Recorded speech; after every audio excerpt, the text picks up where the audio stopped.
Dari dulu sampai sekarang itu sudah memang ada stigma untuk anak paling besar harus selalu menjadi contoh. Nah, bagaimana di awal dia dididiknya atau pola asuh dari orang tuanya bagaimana? Ada masalah yang belum selesai pada orang tua. Orang tua harus terbuka.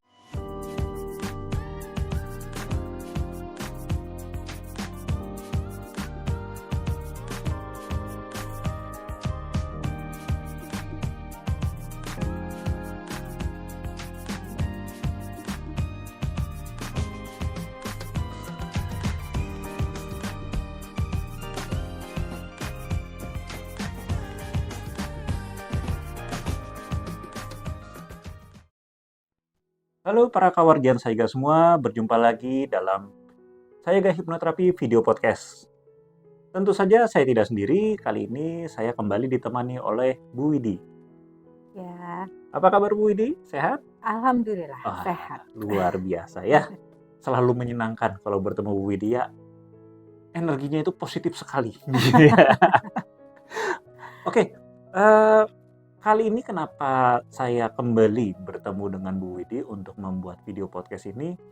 Karena ada, ya katakanlah sebuah kekhawatiran dari saya tentang kasus yang saya baca akhir-akhir ini, yaitu di sebuah grup WhatsApp saya mendapati ada seorang remaja yang melakukan self-harm.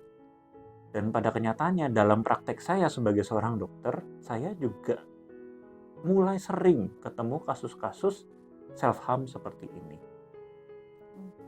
Nah, salah satu dugaan saya ini karena si anak ini mendapat tuntutan yang sangat berlebih dari orang tuanya. Nah, karena itu saya ingin tahu lebih banyak. Sebenarnya sejauh apa sih kita bisa memberikan tuntutan kepada anak bahwa anak harus A, anak harus B. Nah, seperti itu pembahasan kita kali ini ya. Nah, kembali saya ingin tahu dulu pandangan Bu Widi ya. Tadi dari kasus yang saya sampaikan ya, bahwa ya ada dugaan memang bahwa anak ini mendapatkan tuntutan yang dalam tanda kutip keras ya. Karena saya juga tidak tahu ya tuntutan sebenarnya apa dari orang tuanya. Tapi ya selentingan cerita ada seperti itu. Nah, kalau Bu Widi pandangannya terhadap kasus ini bagaimana sebetulnya? Ya, baik dok. Kalau untuk tuntutan ya, terutama masalah di remaja sekarang, memang untuk kondisi-kondisi yang disebut sebagai kesehatan mental pada remaja, lagi-lagi remaja, untuk yang self harm, sekarang itu saya melihat kasusnya cukup lumayan tinggi ya. Tuh. Mulai dari usia ya SMP sampai yang usia kuliah gitu kan. Itu banyak terjadi. Kalau melihat tuntutan, memang banyak juga ya kasus-kasus yang terjadi karena anak ini atau pada remaja ini tidak bisa menerima atau tidak bisa mengikuti tuntutan, baik itu tuntutan dari dalam lingkungan rumah maupun tuntutan dari lingkungan luar. Ya, dari rumah berarti tuntutannya biasanya itu kebanyakan dari orang tua. Sedangkan dari lingkungan luar ya tadi mungkin dari sekolah ya, jadi pekerjaan tugas-tugas yang menumpuk, terus kemudian tuntutan dari lingkungan itu juga banyak. Nah, anak ini biasanya tidak mampu untuk memenuhi tuntutan yang diberikan kepadanya baik dari lingkungan rumah maupun dari lingkungan luar. Nah, contohnya seperti ini. Kalau untuk lingkungan rumah ya, misalnya dari dulu sampai sekarang itu sudah memang ada stigma untuk anak paling besar harus selalu menjadi contoh, harus selalu yang menjadi perfect lah gitu ya, atau harus sempurna di mata orang tua karena dia harus bisa menjadi contoh untuk adik-adiknya. Padahal untuk si anak yang tua ya, yang paling tua atau anak pertama ini dengan banyaknya tuntutan dia harus menjadi contoh lah, padahal contoh kan tidak hanya harus anak yang paling besar aja sebenarnya ya dok ya. Bisa saja untuk anak kedua ke adiknya, anak ketiga misalnya ke adiknya gitu kan. Untuk adik pun sama sebenarnya gitu. Jadi mereka juga harusnya punya tugas yang sama. Hanya saja dari dulu sampai sekarang itu anak yang paling besar pasti saja menjadi tuntutan misalnya harus yang menjadi anak yang sempurna. Nah, ini untuk anak-anak yang apa namanya? Ya memiliki apa namanya? Dia di keluarga ya sebagai posisinya sebagai anak paling besar tentu tidak mengenakan. Karena dia sendiri juga mungkin ya ingin melakukan sesuatu yang menurut dia benar atau yang ingin membuat dia senang, tapi karena ada tuntutan dari orang tua harus begini, harus begitu dan banyak, itu membuat dia juga jadi pada akhirnya kan ya banyak melakukan hal-hal yang self harm tadi ya. Ditambah lagi misalnya tuntutan dari luar juga gitu kan, dia sebagai siswa, dia sebagai makhluk sosial gitu kan di antara lingkungan teman-temannya. Jadi ini yang membuat si anak menjadi merasa apa ya, tekanannya terlalu berat untuk dia. Nah, dan ini juga sebenarnya kan tuntutan, adanya tuntutan atau misalnya dia mampu atau tidaknya apa namanya, memenuhi tuntutan, itu sebenarnya nggak harus ujug-ujug ya, nggak bisa ujug-ujug dia mendapatkan itu semua. Semuanya juga harus ada prosesnya. Dari kecil, bagaimana didikannya, bagaimana pembiasaannya, yang pada akhirnya ketika dia dituntut pun menjadi seorang kakak yang memang harus sempurna, atau misalnya dituntut menjadi seorang pelajar yang begitu banyak tugas yang harus dia selesaikan, atau misalnya dituntut menjadi seorang yang apa namanya diharapkan di lingkungan juga dia bisa memenuhi itu. Nah, bagaimana di awal dia dididiknya atau pola asuh dari orang tuanya bagaimana? Itu, Dok. Nah, ini memang sangat menjadi concern juga ya, Mhm. terutama karena Bu Widi ini kan juga mendalami psikologi, ya memang Bu Widi adalah seorang psikolog klinis, kemudian juga mendalami hipnoterapi ya. Nah, dalam bahasa psikologi dan bahasa hipnoterapi itu kan kita sering mengenal adanya kebutuhan mental emosional ya. Betul.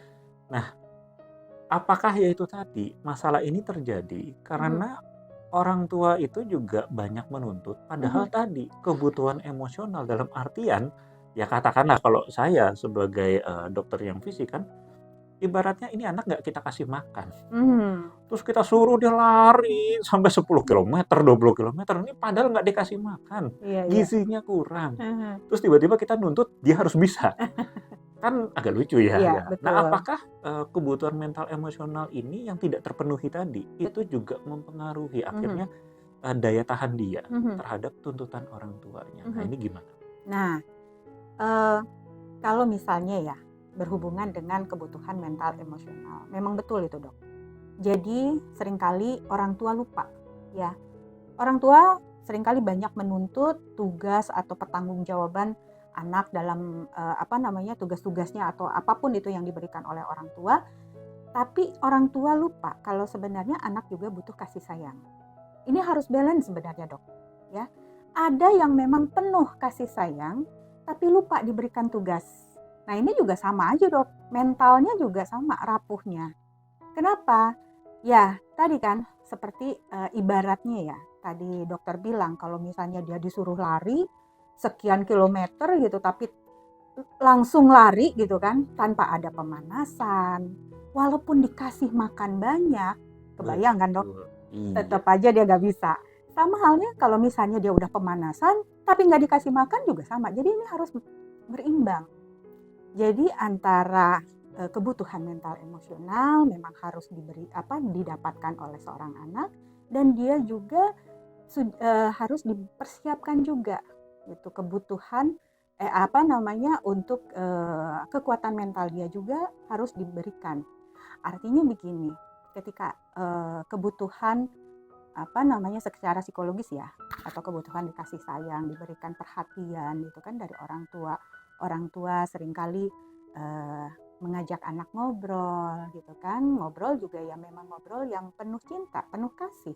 Bukan hanya ngobrol tapi yang diobrolin tuntutan lagi gitu kan ya, tapi memang betul-betul kebutuhan kasih sayangnya diberikan. Kemudian anak juga dilatih, dia dilatih diberikan tanggung jawab, dia dilatih misalnya untuk belajar membuat suatu keputusan, dan juga dia diberikan kesempatan untuk membuat suatu keputusan, dan si anak juga diberikan eh, kesempatan ketika keputusan itu sudah diberikan atau sudah diambil oleh anak, konsekuensinya juga anak harus tahu, dan orang tua ini juga harus memberikan pengarahan. Jika kamu melakukan ini, ada konsekuensinya, konsekuensi negatif atau positif. Nah, itu harus diberikan juga. Jadi si anak juga bisa melihat mana yang benar, mana yang salah. Dan anak juga ketika ingin sesuatu juga dia sudah tahan mental kalau memang dia tidak bisa mendapatkan itu. Dan ketika dia misalnya mendapatkan tuntutan, baik itu dari lingkungan dalam maupun lingkungan luar juga, dia sudah bisa dia istilahnya udah kuat lah.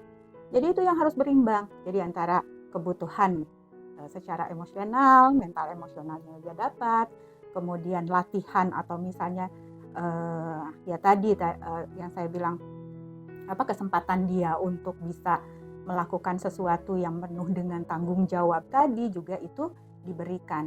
Otomatis saya kira hal yang seperti ini nggak akan terjadi, Dok.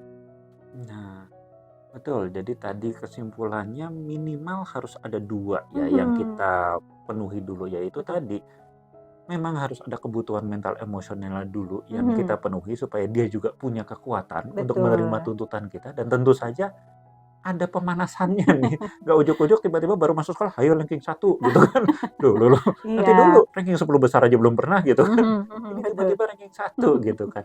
Nah, ini mungkin juga pertanyaan terakhir ya. Sebetulnya tadi menarik juga sih, ada kebutuhan mental emosional ini sebetulnya bisa kita gali lagi ya untuk ya, tapi mungkin kita simpan lah Nanti untuk lagi, Dok. lain waktu ya. Jadi nanti saksikan terus video podcast kita. Tapi nah, yang menarik juga nih, ada yang berpendapat begini, ketika orang tua menuntut, itu sebetulnya dia lagi membebankan kepada anak suatu tanggung jawab yang pada masanya, pada masa orang tua tersebut ternyata nggak kesampaian. Misalnya nih ya, banyak orang tua, "Ya saya dulu tuh pengen banget jadi dokter, tapi kan nggak mampu orang tua saya, akhirnya anaknya Iya. yang disuruh jadi dokter." Itu sering banget tuh saya ketemu Wah, kayak banyak gitu. Nah, banyak, Dok. ini kan menandakan ada sesuatu masalah juga di orang tuanya yang akhirnya ya menjadi masalah juga untuk si anak. Nah, Betul. kalau seperti ini ya, kalau dari tadi pandangan Bu Widi sebagai seorang psikolog dan seorang hipnoterapis, ini apakah mungkin ada peran masa lalu orang tuanya atau bagaimana? Iya, betul. Nah, ini yang perlu diingat bahwa anak bukan pribadi kita. Artinya dia punya pribadinya sendiri. Dia punya keinginannya sendiri, dia punya harapan, dia punya cita-citanya sendiri. Tapi yang terjadi adalah itu tadi yang dokter bilang, ada sesuatu yang tidak terselesaikan oleh orang tuanya dan dibebankan kepada anak. Pokoknya dulu ayah pengen jadi ABRI, masuk akabri, masuk akpol, tapi karena tidak bisa pokoknya kamu harus gitu kan. Syaratnya apa kalau menjadi ke akpol? Nilai harus bagus, fisik harus kuat. Jadi anaknya digeder dari pagi sampai sore belajar, terus belum fisiknya juga, semuanya. Sampai pada akhirnya si anak juga tidak diberikan kesempatan, dia kalau dia itu kan butuh juga bersosialisasi, misalnya bermain, dia berkarya, apapun itu. Pada akhirnya kan si anak jadi stres, ini bukan saya yang saya mau gitu. Ya ujungnya apa? Karena dia merasa menjadi boneka orang tuanya yang selalu diperintah, Dituntut ya. harus ini, harus itu. Itu pada akhirnya itu kebanyakan. Yang terjadi adalah luka batin, muncullah luka batin. Perasaan dia seperti ditolak karena tidak mendapatkan kasih sayang. Di situ kan tidak ada kasih sayang jadinya. Ya, Kenapa? tuntutan. Karena tuntutan yang banyak. Gitu ya, Dok ya. Jadi pada akhirnya muncullah luka batin. Nah, hal inilah yang pada akhirnya ketika anak tidak lulus atau tidak tidak bisa mengikuti tuntutan orang tua, anak pun jadi stres. Stresnya apa? Aku gagal membuat orang tua bahagia, tapi aku pun gagal menjadi pribadi yang aku mau. Di situ juga kadang-kadang jadi muncul seperti ada penyesalan untuk diri sendiri, dan ada penyesalan kenapa aku tidak bisa membuat orang lain menjadi bangga. Nah, itu yang pada akhirnya tadi muncullah perilaku-perilaku yang self harm tadi misalnya contohnya, atau yang lebih ke arah sudah masuk ke depresi ya, untuk menyakiti diri sendiri itu, dan itulah yang terjadi banyak, yang terjadi sekarang. Oke, nah jadi kesimpulannya tadi ya, setelah kita juga harus memastikan dulu nih sebelum kita memenuhi atau katakanlah memberikan tuntutan itu ya tadi harus ya katakanlah pemanasan dulu mulai dari Hmm, tuntutan-tuntutan yang ringan ya. iya, Terus juga kita harus pastikan bahwa ya kita selain menuntut ya kita juga sudah memastikan bahwa mhm, kebutuhan dia terpenuhi dalam artian kita juga yakin bahwa anak ini siap untuk kita tuntut ya. betul, Nah, konsekuensinya kalau itu ternyata tidak kita lakukan, yaitu tadi ya Ibu bilang bisa depresi, bisa mhm, self harm, ya tentu saja yaitu tadi ibaratnya mhm, ini anak memang nggak kita siapkan tiba-tiba tuntutan saja kita berikan iya kan, betul, tapi istilahnya senjatanya atau modalnya nggak kita berikan sama sekali ya. Sedangkan modal anak ya otomatis itu dari orang tua, terutama betul, dari masa balita sampai ya hmm, itu ya anak-anak ya. betul, Oke ya, jadi itu ya yang harus para kawargian Sayaga semua siapkan sebelum kita menuntut. Ya sebetulnya mungkin masih banyak hal lain ya yang perlu kita mhm, siapkan, tapi ya karena waktunya terbatas, jadi kita batasi sampai situ dulu. 3 hal tadi tolong diingat ya. Jadi kita harus pastikan bahwa anak kita juga sudah kita penuhi mhm, kebutuhannya baik secara fisik ataupun mental, supaya dia siap untuk menerima tuntutan tuntutan kita. Dan jangan lupa ya tuntutannya juga bertahap ya. betul, Tidak ujuk-ujuk langsung jadi presiden ya. Kasihan nanti yang lain gitu mhm, kapan jadi presidennya ya. mhm, Terus kemudian juga ya hati-hati, konsekuensinya adalah kalau itu tidak kita persiapkan ya jadi gangguan mental tadi. mhm, Oke, sebagai penutup mungkin ada pesan. Nah, ini gimana nih kalau yang wah akhirnya sudah terlanjur, mhm, anak yang mungkin juga sudah terganggu secara iya, kesehatan mental, ya bahkan ya mungkin orang tuanya juga baru sadar, oh iya mhm, saya juga dulu punya masalah sehingga mhm, mhm. ini saya lakukan terhadap anak saya. Gimana? Ya, tentunya kalau misalnya ya sudah terlanjur semuanya, sudah terjadi semuanya, bukan berarti tidak bisa diperbaiki. Kalau boleh dibilang gitu kan, nasi sudah jadi bubur, apakah bubur tidak bisa kita buat jadi bubur yang enak gitu ya, ditambah toppingnya macam-macam gitu. Jadi artinya ketika ya semua sudah terjadi, orang tua selalu sudah mulai introspeksi diri, ini ada apa? Apakah memang saya yang salah? Ya otomatis karena kebanyakan, bukan kebanyakan ya, selalu anak-anak itu kan dibentuk dari orang tua. Kalau misalnya ada yang salah pada anak berarti, atau ada sesuatu kejadian pada anak berarti ada masalah yang belum selesai pada orang tua. Ya artinya di orang tua harus terbuka. Yang terjadi adalah anak saya yang harus diintervensi, bukan saya. Ya, banyak itu Gitu. terjadi ya. Nah, jadi harus terbuka sebelum, apa namanya, kejadiannya makin parah pada anak. Artinya orang tua harus terbuka kalau memang ada kesalahan, akui kesalahan, artinya kekeliruan atau ada masalah di dalam diri, jangan takut, jangan malu, jangan merasa, "Wah, kalau saya misalnya sebagai orang tua datang ke apa ya, ahli ya, tenaga ahli, atau misalnya ya seperti kami-kami ini yang dokter, sebagai dokter dan hipnoterapis, saya sebagai psikolog dan hipnoterapis juga, jangan malu untuk datang bahwa saya memang ada masalah. Karena ketika masalah di orang tua selesai, otomatis masalah di anak pun selesai. Oke, terima kasih sekali. Nah, ini memang saya teringat ya, karena saya sering sharing dengan Bu Widi untuk masalah parenting ini, ya Bu Widi juga bilang, ya kita memang tidak perlu malu ketika mungkin kita sebagai orang tua merasa melakukan sebuah kesalahan atau kekeliruan karena memang ya di zaman sekarang ini untuk jadi sebuah orang tua itu tidak ada sekolahnya ya Bu Widi. Betul. Jadi sumber-sumbernya pun ya mungkin bagi kita ada yang menganggap tidak penting, ada yang Hmm, akhirnya ya jadi orang tua belum merasa benar-benar jadi orang tua tiba-tiba sudah punya anak dan ya ada fase-fase kebingungan bagaimana cara membimbing anak itu memang banyak terjadi dan siapapun Anda mungkin yang mendengarkan atau menonton video podcast ini dan mendapatkan masalah seperti ini terjadi pada Anda dalam hubungan orang tua dan anak ya Anda tidak sendiri. Banyak sekali memang ya kasus Betul. yang datang kepada kami seperti itu. Yang penting adalah kejujuran dan keterbukaan. Anak yang salah atau orang tua yang salah sebetulnya ya tidak ada yang salah. Kalau tidak tahu kan tidak salah. Tapi kalau kita sudah tahu, maka mari kita melakukan sesuatu untuk memperbaiki. Oke, Mhm. begitulah pertemuan kita di video podcast kali ini. Semoga bermanfaat bagi Anda yang belum like ataupun subscribe di channel Saya Gak Hipnoterapi ini. Silakan like dan subscribe. Kemudian kalau ada saran-saran, mungkin topik apa yang ingin dibahas selanjutnya, silakan juga masukkan di kolom komentar ya. Dan bagi Anda yang ingin mengetahui lebih lanjut tentang hipnoterapi, bisa cek di www.hipnoterapibandung.com. Demikian dari saya, terima kasih sekali Bu Widi sudah Sama-sama. hadir dan membagikan inspirasinya sekali Mhm. lagi kepada kami-kami ini, dan mohon maaf jika ada salah-salah kata dari kami.